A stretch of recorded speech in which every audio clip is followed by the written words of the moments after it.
남편이랑 결혼 2년 조금 넘은 29살 여자입니다. 저희는 지역 내 자영업자 모임에서 만나서 연애하고 결혼하게 된 케이스입니다. 남편은 고깃집을 운영하고 있고 저는 배달을 전문으로 하는 분식집을 하고 있어요. 자영업을 하다 보니 일하고 쉬는 시간이 불규칙해서 회사 다니는 사람들을 만나면 연애하기가 힘들더라고요. 주말에는 저희가 바쁜 날이라 가게 문을 닫고 데이트를 하러 갈 수도 없었고 연휴는 말할 것도 없이 가장 열심히 일해야 하는 날이죠. 장사 시작한 뒤로 평범한 사람을 몇 번 만나봤는데 전부 석 달도 못 가고 헤어지게 되더라고요. 그러다 남편 만나서 같이 장사하는 사람이다 보니 서로 생활 패턴도 비슷하고 하나 이야기하면 말이 잘 통하는 것이 너무 신기했어요. 연애 1년 반 정도 하고 우린 너무 잘 맞으니 일찍 결혼해서 살게 되었죠. 둘 다 돈 버는 것이 바쁘고 어느 정도 목표한 바가 있었기 때문에 아이는 뒤로 미뤘어요. 저도 앞으로 최소 3년은 더 아이 가질 계획 없었고 장사라는 것이 지금은 좀 잘 되더라도 언제든 무너질 수 있기 때문에 기반을 확실히 잡고 싶었습니다. 요즘 경기가 어렵고 자영업자들도 많이 망해 나간다지만 사실 저희 두 사람은 그럭저럭 먹고 살만했어요. 장사가 잘 될 때도 있고 좀 안 될 때도 있었지만 적게 벌어도 회사에서 월급 받는 친구들보다는 훨씬 많은 돈을 벌며 살았습니다. 결혼할 때부터 집도 마련했고 대출받은 것도 몇 년 만에 금방 갚았어요. 이대로 둘이서 몇 년만 더 열심히 돈 모으면 제 꿈인 내 건물에서 월세 내지 않고 마음 편히 장사할 수 있을 것 같더라고요. 결혼하기 전에도 돈 벌면 부모님에게 용돈도 많이 드리고 선물도 사드렸어요. 6년 전에 처음 가게 낼 때 초기 자금이 부족해서 고생했는데 아빠가 돈 필요하면 언제든지 이야기하라며 부족한 돈을 다 빌려주셨고 중간중간 위기가 왔을 때도 저희 부모님이 제게는 든든한 버팀목이 되어주었습니다. 물론 그때 아빠한테 빌렸던 돈은 이자까지 쳐서 다 갚은 지 오래고 매달 용돈도 보내드려요. 남편은 집안의 외동아들이고 효자라서 자기 부모한테 정말 잘하더라고요. 신혼 초부터 괜히 서운한 일은 만들지 말자고 생각해서 양가 부모님의 용돈을 똑같이 보내드리기로 말을 마쳤어요. 친정엄마한테 50만 원 보내고 싶으면 시어머니에게도 50만 원 보내고 그런 식으로 하기로 했습니다.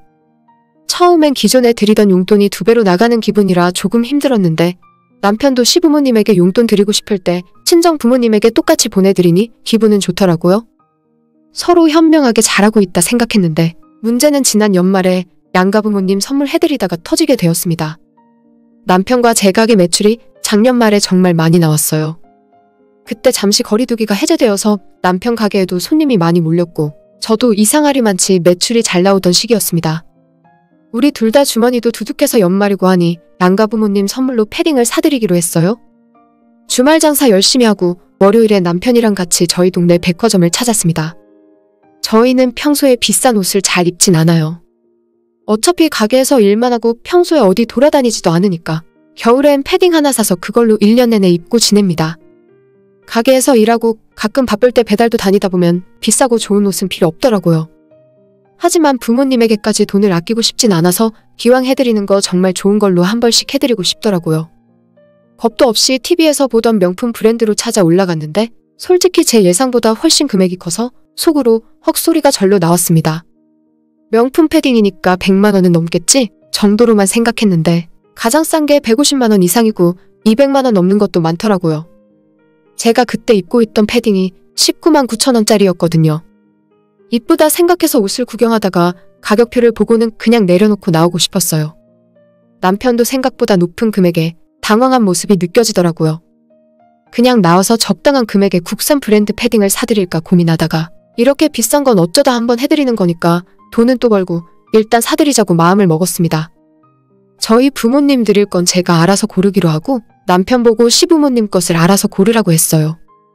금액은 상관하지 말고 골라보라 했더니 남편은 200만 원대의 어머님 패딩과 180만 원대의 아버님 패딩을 고르더라고요. 그렇게 비싼 옷을 사본 것은 처음이라서 약간 얼떨떨하긴 했는데 그래도 그때까지는 서로 기분도 좋았고 우리 진짜 열심히 돈 벌어서 부모님에게 효도한다 생각해서 신이 나더라고요. 둘 다 젊으니까 또다시 열심히 일해서 더 많이 벌면 된다고 이야기를 나눴습니다. 역시 비싼 옷은 좀 다르긴 다르더라고요. 두꺼운 패딩인데도 무게도 가볍고 퀄리티도 좋아서 시부모님이 정말 기뻐하실 것 같았어요. 저도 남편에게 예쁜 거 잘 골랐다고 호응해주고 기분 좋게 결제하고 매장을 나왔습니다. 그리고 이번엔 저희 부모님 드릴 옷을 골라야 하는데 남편이 갑자기 다른 층에 옷이 더 있는 것 같다면서 저를 끌고 아래층으로 내려가더라고요. 제가 알기로는 비싼 브랜드는 다 여기에 모여 있었는데 이상하다 싶어서 남편에게 여기서 골라야지 어딜 가려고? 라고 물어봤는데 남편은 자기가 올라오다 보니까 밑에도 매장이 있던 것 같다고 거기서도 한번 보자면서 무작정 밑으로 내려갔어요. 저는 무슨 영문인지도 모르고 남편을 따라 내려갔는데 거기에는 정식 매장도 아니고 에스컬레이터와 엘리베이터 타러 가는 통로에 이동식 매대를 쭉 늘어놓고 옷을 팔고 있었어요. 브랜드가 있는 것들이긴 했는데 명품이랑은 거리가 멀었고 좀 애매한 그런 옷들이었죠. 평소 같으면 저랑 남편도 이런 데서 옷을 사서 입으니까 아무런 문제가 없는 상황인데 방금 자기는 200만원, 180만원짜리 패딩을 사놓고 친정 부모님 선물 고를 차례가 되니까 여기 와서 옷을 보고 있는 게 말이나 되는 일인가요? 저는 어이가 없었지만 처음부터 화를 내진 않고 웃으면서 좋게 이야기했어요. 오빠, 시부모님은 명품으로 사고 왜 우리 부모님은 할인 매장에서 사는 거야? 그러지 말고 다시 올라가자. 라고 좋게 이야기했는데 여기서 남편이 제게 사과하고 다시 위층으로 올라갔으면 이렇게 싸울 일도 없었을 거예요. 하지만 남편이 거기서 하는 말이 평소 장인어른이 입고 다니시는 브랜드가 이거라면서 어른들은 입던 걸 입어야 편하게 느끼신다고 자기가 봤을 땐 이게 더 평소 입고 다니시는 옷이랑 잘 맞고 어울린다는 겁니다. 아니 자기 부모는 명품이 어울리고 우리 부모님은 싸구려 할인 매대가 어울리나요? 사실 저희 부모님은 두 분 다 옷에 돈을 크게 안 쓰십니다. 제가 비싼 걸 사드려도 그 옷은 아끼신다면서 특별한 날에만 입으시고 평소에는 등산복 같은 평범한 일상복만 입고 다니세요. 워낙 절약이 습관처럼 되어 있고 아끼시는 분들이라서 제가 비싼 옷을 사서 가져다 드리면 가격표를 보고 깜짝 놀라십니다. 선물하려면 가격표 다 떼고 영수증도 다 버리고 반품하실 수 없게 택까지 다 떼서 가져다 드려야 어쩔 수 없이 받아서 입고 다니세요. 그래도 엄마 아빠 눈에 비싼 것 같아 보이면 미안해 하시고 아끼느라 잘 못 입으십니다. 아무리 그렇다 해도 남편이 뭔데 지가 우리 부모님을 함부로 이야기합니까? 혹시나 반대 상황으로 제가 먼저 우리 엄마 아빠는 이런 거 사드리면 돼. 괜히 비싼 거 살 필요 없어. 라고 이야기하더라도 남편이 저를 말리면서 무슨 소리냐고 시부모 거와 똑같은 브랜드로 사드려야 한다고 말해야 하는 거 아닌가요? 남편 돈으로 사는 것도 아니고 우리 두 사람 같이 일하고 번 돈이잖아요. 진짜 빈정이 확 상하고 너무 화가 나서 그래서 지금 친정 부모님 연말 선물을 여기서 사자는 거야? 라고 짜증을 확 냈더니 남편도 당황하면서 돈이 문제가 아니라 자기는 그냥 장인어른이 좋아하는 브랜드를 봐서 이게 더 잘 어울리실 것 같아서 그랬다며 변명하더라고요. 그 소리 듣고 진짜 감정 컨트롤이 잘 안 되고 얼굴이 화끈 달아오르는 것이 느껴졌어요.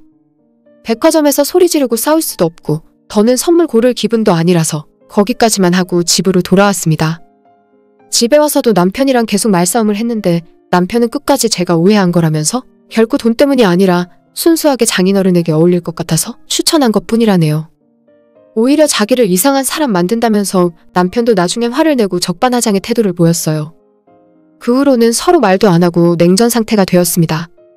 그 다음날 오전에도 눈도 안 마주치고 가게 출근해서 일하고 있었는데 점심 장사를 하면서도 계속 속에서 부글부글 거리고 너무 화가 나서 못 견디겠더라고요. 2시쯤 배달 주문도 뜸해지길래 직원에게 가게를 잠시 맡겨두고 어제 갔던 백화점을 찾아갔어요.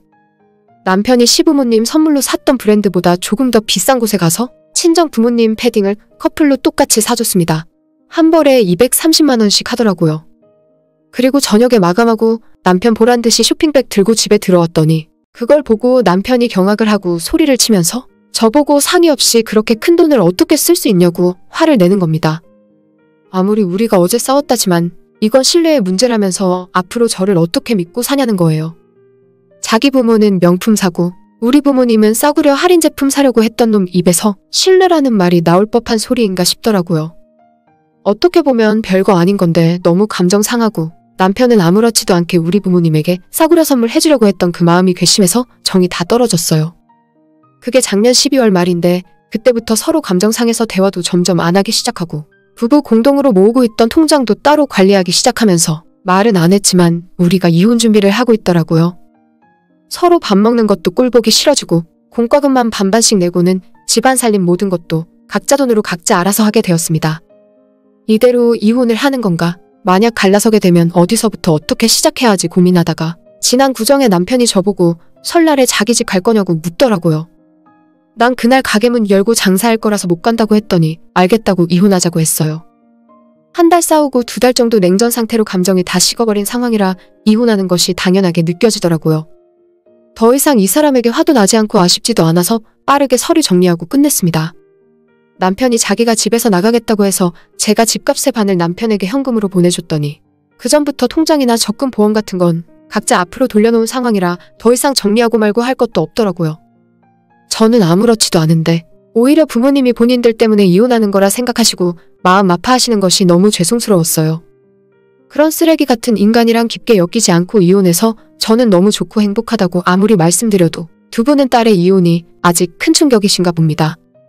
제가 집에서 돈을 안 벌고 살림만 하는 상황이라 할지라도 시댁과 친정을 이 정도로 차별하고 처가댁에게 돈 쓰는 거 아까워하는 남편이랑 어떻게 살 수 있겠어요. 심지어 똑같이 일하면서 같이 돈 벌고 있는데도 대체 왜 저러는지 아직도 모르겠습니다. 차라리 패딩 덕분에 그 자식 속내를 제대로 알 수 있어서 다행이다 싶어요. 아마 결혼 생활 하는 동안 저 모르게 자기 집으로 돈 빼돌리고 있었을지도 모르는 일이죠. 우리 사이에 아이가 생기거나 경제적으로 더 깊게 얽혀서 복잡한 상황이 되었다면 이렇게 깔끔하게 헤어질 수 있었을까 싶네요. 요즘도 가끔 퇴근하다가 전 남편 고깃집 앞을 지나가는데 예전보다 손님도 없고 조용한 모습 보면 괜히 기분이 좋아집니다. 제가 온 동네방네 소문 다 내서 적어도 내 주변에서 그 집 고기 먹는 사람은 없게 만들 거예요. 비겁하고 쫌생이 같은 놈. 앞으로도 얼마나 잘 사는지 끝까지 지켜볼 겁니다. 오늘의 제 이야기는 여기까지입니다. 끝까지 들어주셔서 정말 감사드려요. 다들 행복하시고 좋은 하루 보내시길 바랍니다.